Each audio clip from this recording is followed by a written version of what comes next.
I always thought my life was simple. My name is Ethan Ward, and I never wanted much more than a quiet future with the woman I loved. Whenever I looked at Lena Carter, my fiancée, I felt proud just standing beside her. She was a rising CEO with a world far bigger than anything I knew, but she always told me I mattered to her. I believed her. I believed every soft smile, every warm promise, every late-night call. Maybe I was foolish. Maybe I was too loyal. But back then I thought loyalty was enough. I still remember the afternoon everything started to feel strange. I walked into Lena's office building carrying her favorite coffee, planning to surprise her after a long week. The receptionist smiled and waved me in like always, so I didn't expect anything unusual. But when I reached her floor, I heard her laugh, light, sweet, and completely unguarded. It wasn't the laugh she used with me. It sounded different, softer, almost intimate. I slowed down, wondering who she was with, and why her voice suddenly felt like a secret I wasn't meant to hear. I stepped closer, and that's when I heard a man speak. "You always know how to make my day, Lena," he said, his voice low and confident. My stomach twisted. She laughed again, even softer this time. I had never heard her sound like that with me. I tried to tell myself I was imagining things, that I was being insecure, but the tone in her voice made my chest feel tight. I peeked around the corner and saw him. Ryan Hale, the wealthy investor she mentioned a few times. He stood close to her, far too close, like he belonged in her space. I felt my fingers tighten around the coffee cup. "Ryan, stop," Lena whispered playfully, pushing his shoulder in a way that looked nothing like professionalism. My breath caught. Ryan grinned and moved his hand to her waist like it was the most natural thing in the world. I froze. My mind screamed that I was misunderstanding, but my eyes told me the truth. "You know I can't focus when you look at me like that," Lena murmured. I felt something inside me crack. I wanted to speak, to walk in and demand an explanation, but my legs refused to move. The coffee cup trembled in my hand, and all I could think was, is this really the woman I'm supposed to marry? I forced myself to step back, hoping the distance would calm me, but the hurt only grew sharper. "I shouldn't be here," I whispered to myself. My heart felt like it was tearing open. I wanted to believe Lena still loved me, that this was some misunderstanding, but the way she leaned toward him said otherwise. I heard Ryan say, "He doesn't appreciate you like I do." Lena didn't deny it. She only sighed softly as if agreeing. I felt my throat tighten. I thought about every moment I supported her, every sacrifice I made, every night I stayed awake waiting for her. None of it seemed to matter anymore. I wasn't part of her world. Maybe I never was. I stood there in the hallway, clutching the cold cup, trying to gather the courage to walk away. But my feet stayed planted, as if my body refused to accept the truth in front of me. "Talk to her," I whispered, but the words felt weak. What would I even say? That I felt invisible? That I felt small? That I felt like she had already replaced me without ever telling me? Ryan's voice drifted out again. "When are you finally leaving him?" My stomach twisted so hard I almost dropped the cup. Lena sighed. "Soon. I just need the right moment." The words stabbed deeper than anything I had heard in my entire life. I stepped back again, this time without meaning to. My hands shook. My breathing felt shallow. And for the first time since we got engaged, I felt completely alone. I leaned against the wall and whispered, "Did my fiancée really have a life I never knew about?" I felt broken. I walked into our flat that night with my chest still tight and I said, "Lena, we need to talk." She didn't even look up from her laptop when she replied, "About what, Ethan?" Her voice was cold, sharp, the opposite of the woman I thought I knew. I swallowed hard and said, "I heard you with Ryan today." She paused, finally raising her eyes. "You're overreacting," she said. "He's an investor. That's it." I forced a shaky breath. "Investors don't usually hold their CEO by the waist." She rolled her eyes. "He was joking around. Don't make it weird." I felt my hands curl into fists. "So you're not going to explain?" She shut her laptop slowly. "Explain what? You keep imagining problems." "I'm busy, Ethan. I don't have time for insecurities." The word, insecurities, hit me like a slap. "I'm asking for honesty," I said. She stood up and brushed past me. "Then trust me and stop digging." Her dismissive tone cracked something inside me. "Just tell me if there's something going on," I said quietly. She sighed in frustration. "There isn't. Can we drop this now? I have a meeting early." She walked to the bedroom without waiting for my reply. I stood alone in the living room, wondering how someone could be so calm when everything felt like it was falling apart for me. Later I called Olivia, my best friend since university. The moment she heard my voice, she said, "Ethan, what happened?" You sound wrecked. I sat on the floor, leaning against the couch. I think Lena's hiding something, I whispered. Olivia didn't speak for a moment. Then she said, okay. Tell me what you saw. I explained everything, the laugh, the whispering, Ryan's hand on her waist, the excuses. Olivia exhaled sharply. That sounds bad, but let's not jump to conclusions yet. I pressed my forehead into my palm. How am I supposed to stay calm? Olivia's voice softened. By watching first. People slip when they lie. Just observe. Don't confront again until you're sure. I nodded even though she couldn't see me. I don't want to lose her, I admitted. I know, she said, but you can't hold a relationship together alone. After we hung up, I scrolled through my phone trying to distract myself, but the fear kept growing. Something told me Lena wasn't just stressed or tired. Something was wrong. I opened social media, typing Ryan's name first. My heart pounded as photos appeared, events, dinners, private parties. And Lena was in several of them. She stood beside him, smiling, dressed like she belonged in his world. I whispered, she told me these were work trips. But the photos didn't look like work. She looked happy, relaxed, comfortable with him in ways she hadn't been with me for months. I clicked a picture where Ryan had his hand on the small of her back. My breath shook. Why didn't she tell me? I whispered. The answer came too easily, because she didn't want me to know. I kept scrolling until the truth became impossible to ignore. She had a life outside ours, a life she never mentioned. And I suddenly felt like a stranger standing at the edge of her world. I stared at the screen, feeling something dark curl in my chest. Was I the only one devoted to this relationship? I asked the empty room. My voice cracked. My chest hurt. I felt stupid, small, unwanted. All the late nights she brushed off, all the messages she hid, all the quick excuses, they all made sense now. She wasn't pulling away by accident. She was choosing to. I sat there for a long time, gripping my phone like it was the only thing holding me together. I wanted to scream, cry, demand answers, but all I could do was whisper, why wasn't I enough? And deep inside, I already knew the answer. She never planned to let me into the part of her life that mattered most. I stayed on the floor, staring at the window, trying to steady my breath. The silence felt heavy. I kept hoping I was wrong, but every sign pointed to a truth I wasn't ready to face yet.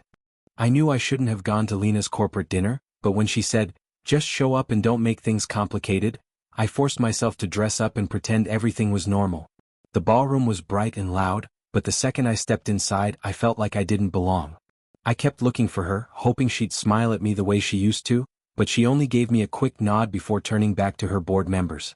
After an hour of pretending to enjoy myself, I stepped out into the hallway for air. That's when I heard her voice, soft, breathy, too close to someone else's. I followed the sound, my heart pounding harder with every step. When I turned the corner, I froze. Lena stood with Ryan in the dim hallway, her hands on his chest, his forehead pressed against hers. It wasn't a joke. It wasn't accidental. It was intimate, too intimate. My chest burned so hard I could barely breathe. Lena?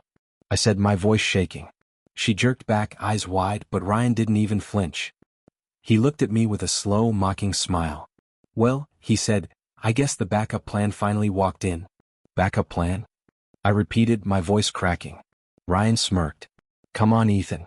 You didn't really think she'd stay with you forever, did you? She's meant for bigger things.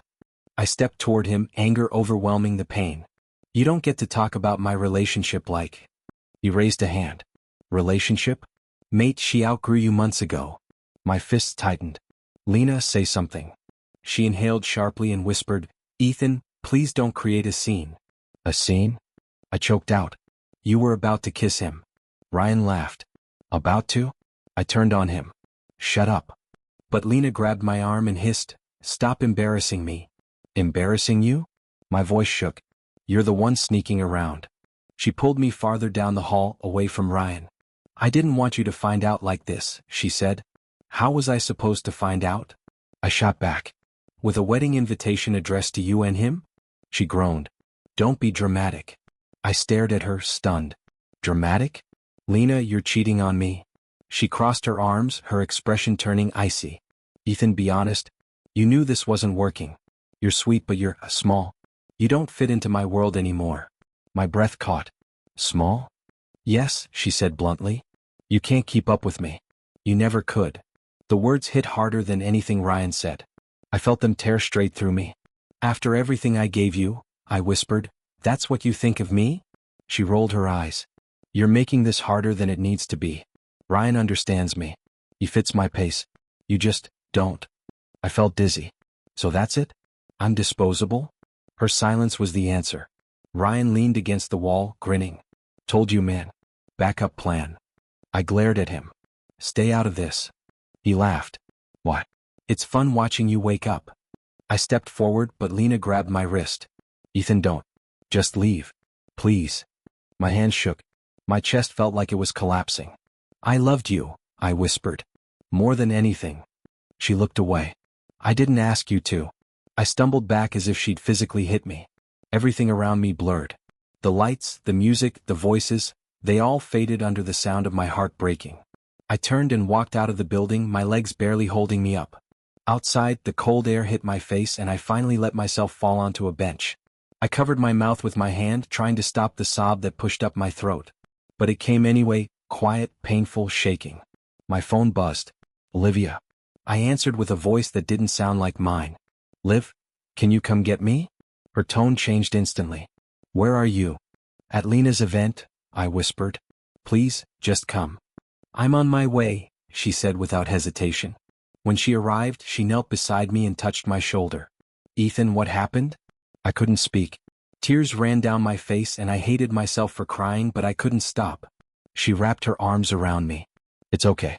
You're not alone. Let's go home. I nodded weakly and followed her to the car, my body trembling. As we drove away, I looked out the window and whispered, Everything's gone, Liv. Everything. And for the first time, I felt truly broken. I woke up that morning with a heaviness in my chest that felt different, clearer somehow. I didn't reach for my phone. I didn't call Lena. Instead, I sat on the edge of the bed and whispered, I can't keep doing this to myself. My hand trembled as I picked up my laptop and drafted a message. Lena, I'm canceling the engagement. I can't continue like this. Her reply came almost instantly. Do what you want. I stared at the screen, disbelief washing over me. No guilt. No chase. Just cold emptiness. My fingers hovered over the keyboard, wanting to scream, to beg, to demand answers, but I didn't. I put the laptop down, took a deep breath and said aloud, Then I choose myself. Packing was strange. I looked at our apartment as if seeing it for the first time. I whispered to myself, This was our life, now it's mine alone. Each item I put into a box felt like a small reclaiming of my dignity. Once I moved into a small flat near the city, I felt lost and raw. I didn't know where to start. That's when I called Mason Clark, a mentor I met briefly at a business workshop months ago. Ethan, he said warmly when I introduced myself, I heard about what you're going through. Pain can either break you or fuel you. I laughed bitterly. I feel like it's breaking me. No, Mason said firmly. Right now it's a tool. You can use it to sharpen yourself, to build the life you deserve. But only if you choose to. I leaned back in my chair. I don't even know where to start. Everything I thought I knew feels gone. Start with your skills, your mind, he said. Write down ideas, sketch plans, do the things that remind you who you are. Pain is temporary. Power lasts. I nodded slowly. Mason had a calm certainty I envied. That night, I opened my laptop and stared at a blank document. For hours, I typed, erased, and typed again, letting my frustration, anger, and grief pour into plans for a small startup idea. I imagined a company that solved real problems, something I could build from scratch, where no one's approval mattered. Olivia called later, checking in. How are you holding up? She asked softly. Better, I said, even though inside I still felt hollow. Starting over. For me. She didn't argue. Good. You need this. You need you. I hung up and leaned back, looking at the city lights through the window. My chest still ached. Memories of Lena, the betrayal, the cold words, they all whispered in my mind. But beneath the ache, a fire was growing, small but undeniable. I whispered to myself, I will rebuild. I will rise. And I won't need anyone to validate me. The first night alone, I stayed awake, drafting ideas, writing plans, and slowly reclaiming my identity. Mason had said pain could turn into power, and I believed him. I didn't feel whole yet, but I felt the first spark of strength. By the time dawn broke, I was still bleeding inside, but I was awake in a way I hadn't been before. For the first time in months, I didn't feel like a victim. I felt like a man taking the first real step toward himself. And I knew one thing for certain. This time, I was choosing me. Months passed and I barely remembered what it felt like to be idle. Every morning I woke with a plan, Every night I fell asleep exhausted but satisfied. Mason called me regularly. "You're building momentum," he said one morning. "Don't lose it." "I'm scared I'll fail," I admitted. "You're not scared, Ethan," he replied firmly. "You're afraid of wasting potential. That fear keeps you sharp." Olivia called that evening. "Are you eating?" she asked, her voice half teasing, half concerned. "Sometimes," I said. "Mostly coffee and whatever's quick." "Don't burn out," she warned. "You've come too far to collapse now." I laughed, though it felt hollow. "Noted. I'll try to survive." One afternoon, Mason introduced me to Zara King. "She's talented, energetic, and sees your vision," he said. I raised an eyebrow. "Sees it? You mean she agrees with me?" "More than that. She believes in it." Zara extended her hand. "I've read your ideas. This could really change things." Her eyes sparkled, full of genuine excitement. I felt something I hadn't in months: hope. "Thank you," I said, shaking her hand.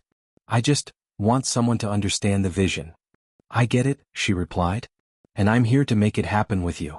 Her energy was infectious. I found myself smiling as we brainstormed, ideas bouncing off each other like we'd known each other for years. Lena had never looked at me like that. She'd never made me feel understood. Days turned into weeks. Zara stayed late, working alongside me while Olivia checked in constantly. "You look lighter," she said one evening over the phone. "Like you're not carrying all the weight alone anymore." "I'm not," I said. "I have a team now. And people I trust." Meanwhile, news started trickling in about Ryan. His company faced a scandal, rumors of mismanagement and unethical deals. I didn't celebrate. I didn't even smile. I just watched the headlines and whispered under my breath, "Is this karma?" Mason noticed. "Don't get distracted by other people's failures," he said. "Focus on your growth. Let their mistakes be lessons, not victories." I nodded, though inside a tiny part of me felt vindicated. For months, Ryan had been untouchable. Now he was exposed. I kept my focus on my work, but I couldn't deny the quiet satisfaction. Zara leaned over my desk one evening. "You're pushing yourself too hard," she said gently. "I have to," I admitted. "I can't let what happened break me again." "You won't," she said firmly. "You're stronger than you know." Her belief in me fueled something I hadn't realized I needed. I smiled at her, not because of her words but because someone finally saw me. Really saw me. The weeks passed in a blur of meetings, sketches, and coding sessions. Mason guided me through strategy, Olivia reminded me to rest, and Zara's energy kept my hope alive. I began to feel like I was moving forward, not just surviving but truly rising. And still, Ryan's name haunted the news in the back of my mind. Not as a threat but as a reminder. A reminder that karma had a way of reaching those who underestimated others.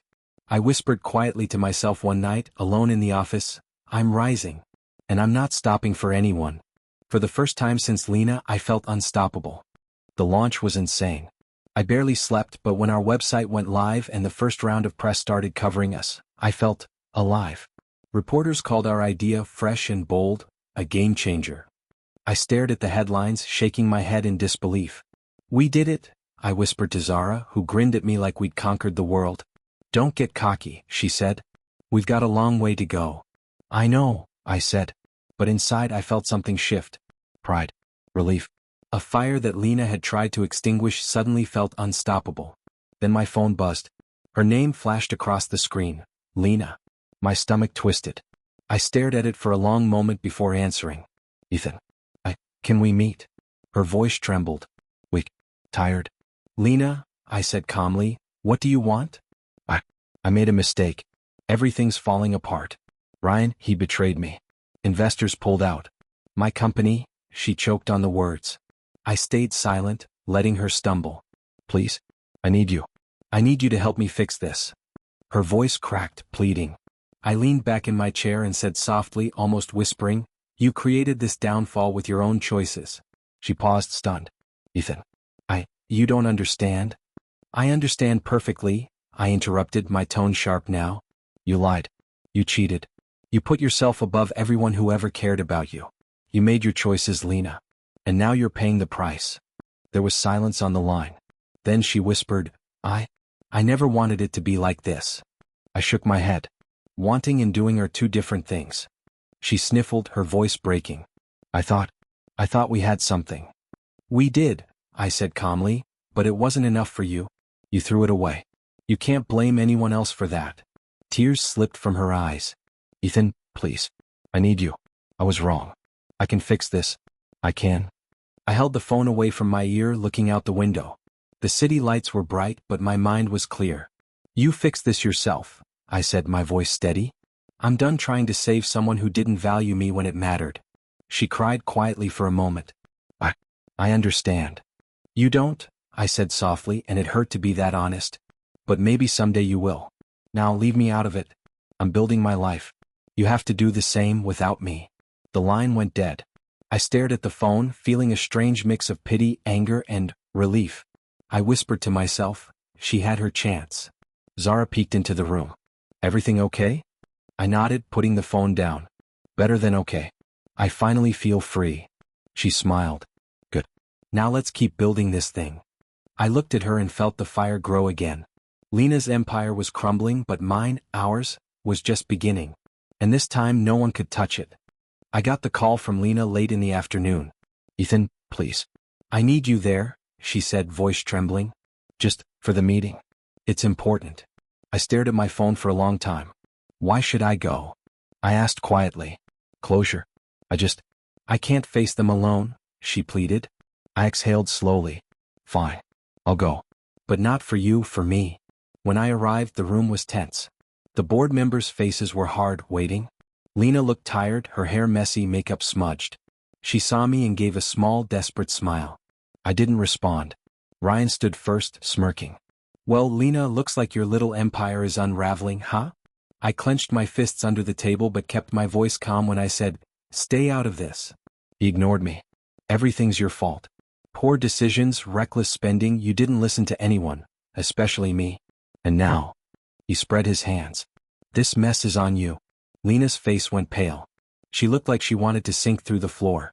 The board murmured, some nodding, some frowning. I felt a strange sensation, like watching my old self being torn apart, but I wasn't the same man anymore. She tried to defend herself. I didn't. Ryan cut her off. You didn't do anything right. Investors are pulling out, contracts are canceled, and your reputation. He let it hang. Lena's shoulders shook. Her voice became a whisper. Ethan. I lost everything because I didn't appreciate you. I stared at her, feeling a strange mix of pity and clarity. My voice was gentle, firm. I loved you with everything I had. You threw it away. She looked down, tears slipping freely now. The board members exchanged uncomfortable glances. I stayed calm even as my chest ached. I gave you my trust, my heart, my life, I continued. And you treated it like it meant nothing. That is on you, not me. She sobbed quietly, trying to compose herself. I never realized. I shook my head slightly. You did what you chose. I just hope someday you understand the cost of it. There was nothing more to say. No apology would fix this. No explanation could erase the betrayal. I stood, slowly gathering my things. Lena looked up, eyes red, lips trembling. I didn't look at her again. I didn't want to see the desperate woman who had once been my fiancée. Goodbye, Lena, I said softly. The board was silent. Some avoided my gaze, some watched me leave, puzzled by my calm. I walked down the corridor, feeling the air change as I stepped outside. The city lights glimmered, distant and indifferent. I took a deep breath. For the first time in months, I felt the weight lift from my chest. I wasn't carrying her mistakes anymore. I whispered to myself, it's over. And with that, I walked away, leaving the past behind, feeling stronger than ever, free of the chains I had held onto for too long. Months passed and my company grew faster than I ever imagined. Every day felt like a new challenge, a new opportunity, but this time I faced them on my own terms. Zara worked alongside me, her energy and creativity fueling our ideas. Mason called often, his guidance calm and unwavering. And Olivia, she was my anchor, reminding me to breathe, to celebrate, to trust myself. One evening, after a long day of meetings and launches, my phone buzzed. Lena's name flashed on the screen. I hesitated, then opened the message. I don't know if you'll ever read this, but I need to say it. I was wrong. I can't believe I let you go. I wish I could turn back time, undo the mistakes, and be the person you deserved. I'm sorry. Truly. I leaned back in my chair, feeling a strange calm settle over me. No anger. No bitterness. Just clarity. Zara peeked over my shoulder. Everything okay? I think so, I said quietly. It's Lena. She smiled softly. And? And, I paused, reading the message again, savoring the calm in my chest. I've moved on. Completely. Mason called a moment later. How's my rising star? He asked teasingly. I'm finally at peace, I admitted. That's what I wanted to hear, he said. You've earned it, Ethan. All of it. Every bit of your strength, your focus, it's paying off. Olivia walked in carrying 2 coffees. Looks like someone's in a good mood. I am, I said, taking the coffee. It's been a long journey, but I finally feel free. I typed a reply to Lena's message carefully, choosing every word with thought. I hope you heal. But I'm not the man who waits for someone to value him. I hit send and put my phone down. The weight that had lingered for months, years even, felt gone. Lena's shadow was still there, yes, but it no longer haunted me. She was part of my past, a reminder of betrayal, but also a reminder that it couldn't stop someone who chose to rise. Zara grinned. Now that's closure. I think so, I said, taking a deep breath. I finally see what it means to be my own person. Mason chuckled. And you're doing it beautifully. The world sees what I've always known, you're unstoppable. I looked around the office at my team, my friends, my mentor. Pride swelled inside me. This was more than success, it was redemption. Every sleepless night, every doubt, every tear had led me here. Do you ever think about her? Olivia asked quietly, sipping her coffee. Sometimes, I admitted. But only to remind myself that this, what I've built, who I've become, couldn't have happened if I hadn't walked away. Zara leaned against my desk. You've changed the narrative. From heartbreak to power. It's inspiring. I smiled, feeling the warmth of that truth settle in my chest. It wasn't easy, I said softly. But it was worth it. The city lights outside glimmered like promises. For the first time, I wasn't running from the past. I wasn't chasing anyone's approval. I was walking toward my future, fully in control of it, proud of the man I'd become. And in that moment, I realized something. Lena could regret, Ryan could fall, the past could linger, but none of it mattered anymore. I had my peace. I whispered to myself, smiling, this is just the beginning. With that, I walked toward the office window, looking at the horizon. The light of tomorrow felt brighter than ever, and I knew I was ready for everything it had to offer.